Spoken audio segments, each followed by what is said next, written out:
Hey everybody, Garcia here, and today we are all going to become bees, but not normal bees. These bees have discovered economy. They're trying to develop an economic empire in Honey Buzz.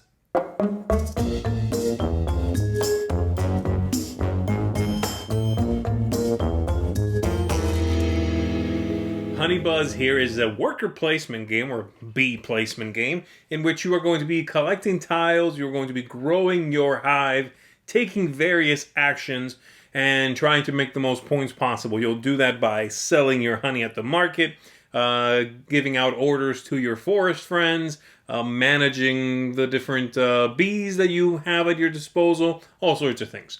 So let's go ahead and take a look at how this works. I'm going to show you on the table. We'll come back after that. I'll tell you what I think of it.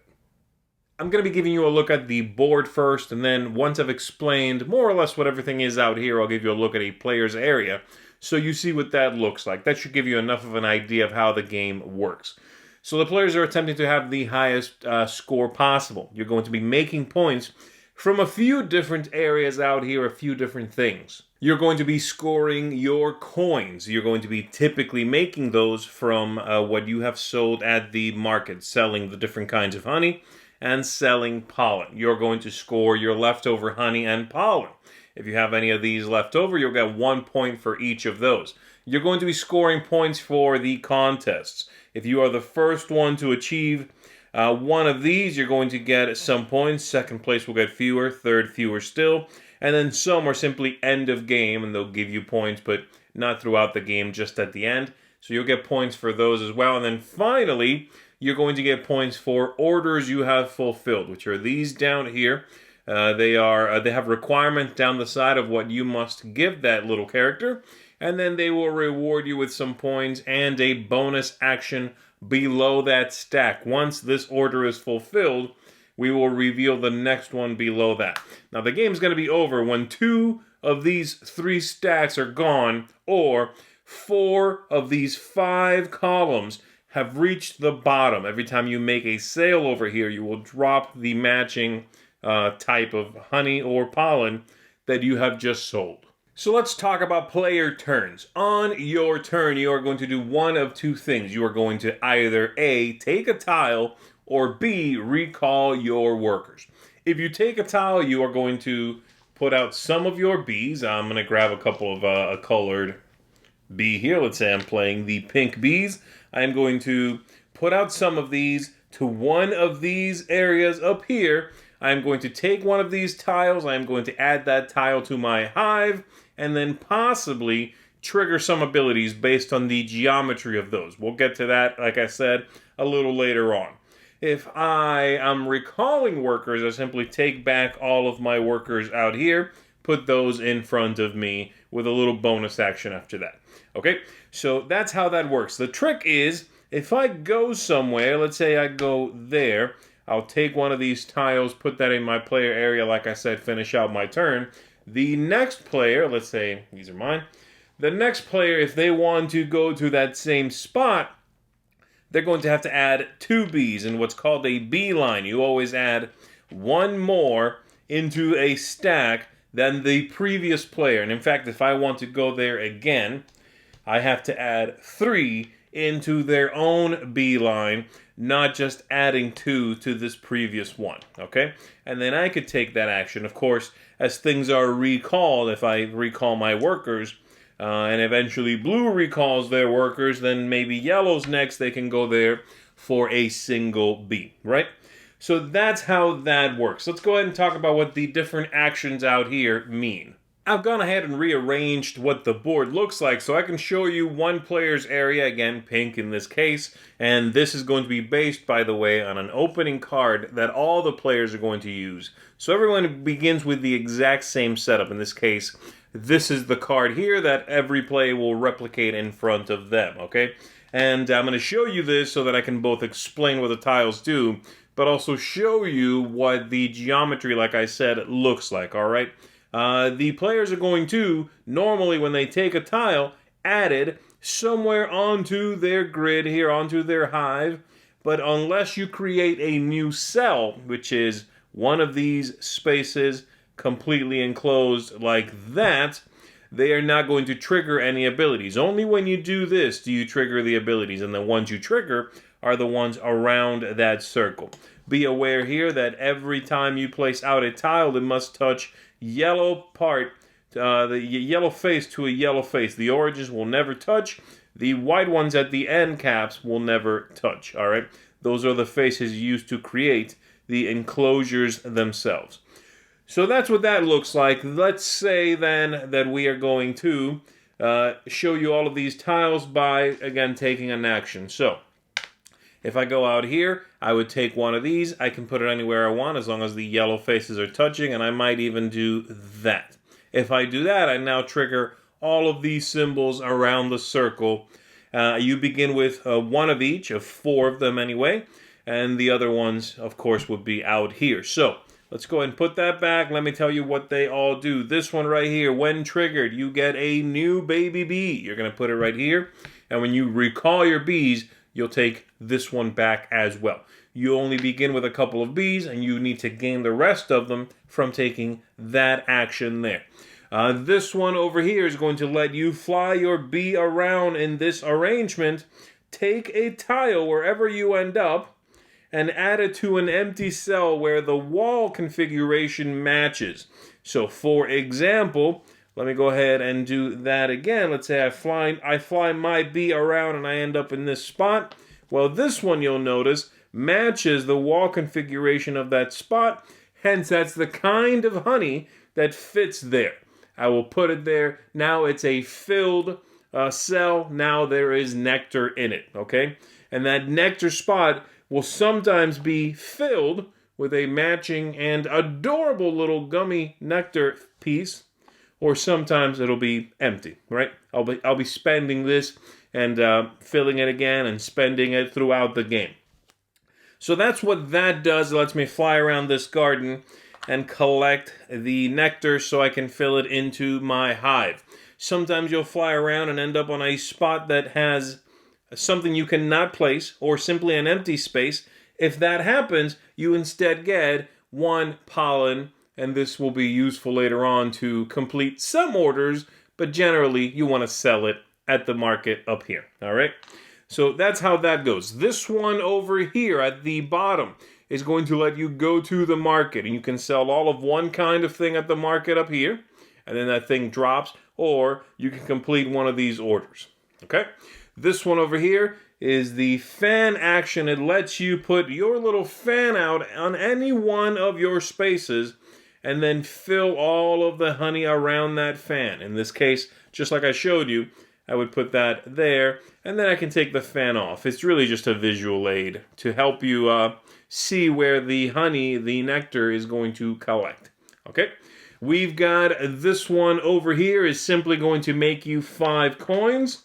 And again, these translate directly to points at the end of the game.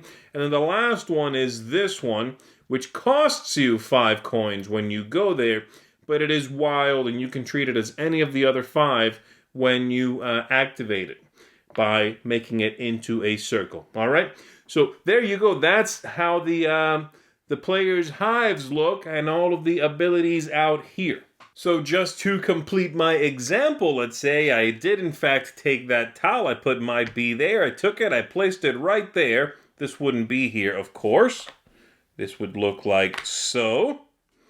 I placed it there, and then I trigger these abilities around the circle in whatever order I want to. So the 2 babies, very simple. I'll just put 2 more of them right there.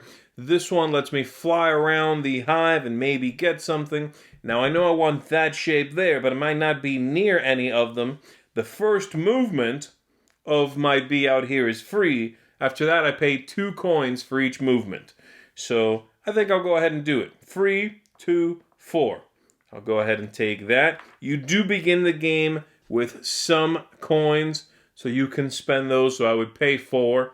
And then this one is anything, and I'll use that as the fan action and fill this spot. That's it for me. Then the next player would go, then the next player, when it comes back around to me, if it's the beginning of the game, I likely have 1 more bee. With that bee, I might go, let's say there. I'll take this. I might place it in this spot here. and then trigger those abilities. Great. Let's see. This one lets me fly around again. So I might go, let's see, free 2. Okay, but I'm down to a single coin right now. So maybe I want to trigger this one first, get 5 coins. Great. So I'll take my 5 coins. Then I'll fly around, spend what I need to spend. I will take this and place it. I will then activate my fan. I'll put it, right there, of course, and populate that spot with some honey. And then I have this wild left. But maybe I'll reverse the order of those. Maybe instead what I'll do is I'm going to use this anything, the wild, to sell this. Sells for 7 coins, then the value will drop. And then I use my fan, put it between these 2 nectars, and populate both. I just sold it, and now I make it again immediately. Therein is where the tricky part of the game lies, right? How you make those combinations. So there you go. You've also got these, by the way, will be different from game to game. And some of them will you need to achieve something in-game, like I said. So the first person to complete three of these orders will get 20. Second place, 10, so on. And then some are simply for some achievement at the end of the game. So the most empty cells that you never filled with some nectar, whoever has the most will get 20, 10, and so on. So there you go. That's how the game works. That's how the game looks. Let's go ahead and go back up top. Let me tell you what I think of it. That is Honey Buzz. Now, there's a couple of things in this box that I did not take a look at. I didn't look at the solitaire mode. I'm not tackling that one. I am certain our very own illustrious Mike DeLisio will be taking a look at that shortly. There's also an alternate mode, an advanced mode they call it, on the back of one of the boards, which changes the way in which you are going to be gathering and discovering those nectar tiles. The way that's handled involves a little bit of memory. I believe, if I'm not mistaken, that was the original way the game was designed. They got a little bit of pushback because of the memory aspect. And so this is now the standard way, is what I showed you, with that mode being relegated to a variant, right? It's fine. It's neither here nor there. Play it if you like it. If you don't, you've got this. So I'm not going to worry about it. Okay, so let's go ahead and talk about this. Overall, I think this is a beautiful production. I think that Elf Creek Games here continue to knock it out of the park with the way they bring a game from concept to completion. These guys are on top of it. Whether you like the game or not, and I do like this game, but they know how to produce a game. And kudos to the company for that. I love Atlantis Rising and the way that game looks. This is another one. And I'm really looking forward to their next game at this point with this track record, okay? So let's talk about it. There's a couple of things I did not like, or that I found less than stellar, I should say. Not that I didn't like it, okay? The game's not that intuitive. That's one.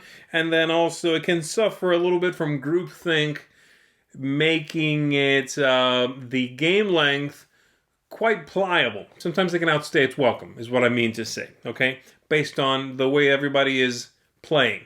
There can be sort of this, like, waiting period in which you are, not doing one thing because you want to accomplish another one, and the game tends to be a little longer than maybe it should. At least with more players. All right, so let's break it down, shall we? Taking it from the top, the theme. Normally, this is the kind of theme, it's another pastoral bee theme, that I would say, come on, enough with the bee themes lately.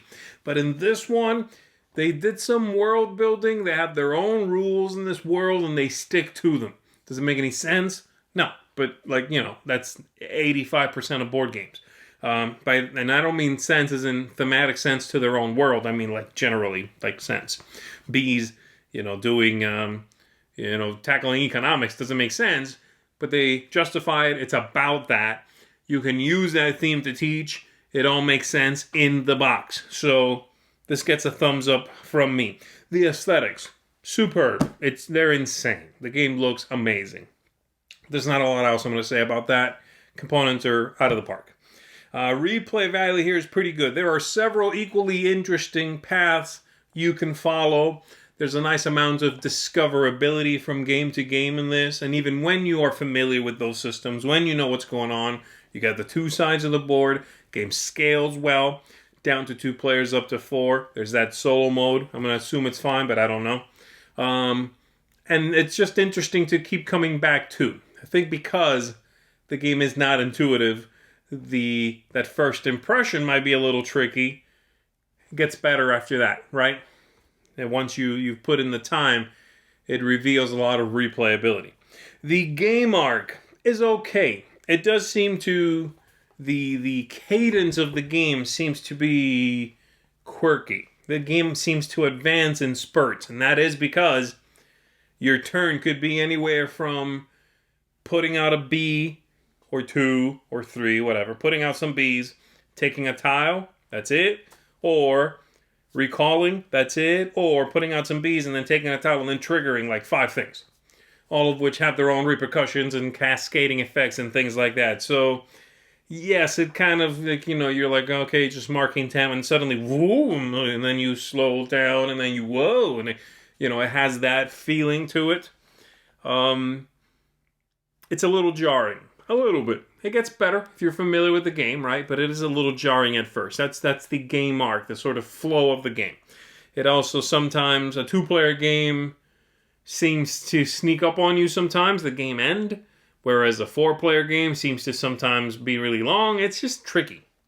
Ease of play, I'm also going right down the middle here because I think the pattern building, while clever, is certainly tricky and kind of hard to wrap your head around. I also wish the player aids were a little bit better.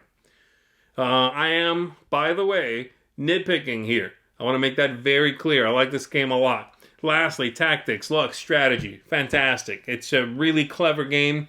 It's an economic game. You kind of want to like that, to go into this. You're going to want to be someone who enjoys economic games, at least a little bit. And then the pattern building is tricky, and you're going to want that. You're going to, if you want to play this, I would recommend you be into pattern building, pattern recognition, all of that stuff, because those tiles are kind of quirky. If you like those things, you want a game that's well-produced, you want a game that's clever, engaging, has some interesting things going on, this is a solid game. I think Honey Buzz is an excellent design. So there you go. Overall, those are my thoughts. I like it. I would certainly recommend it, and I'm going to rate it an 8 out of 10, which is a strong seal of approval. I am quite pleased with this one. It's fun, gorgeous, just neat to play, fun to, the tactile nature is engaging. I like this one a lot. I recommend you give it a go. So that is it for me. Honey Buzz. Thumbs up. My name is Z Garcia. I'm going to see you on the next one, everybody. Take care.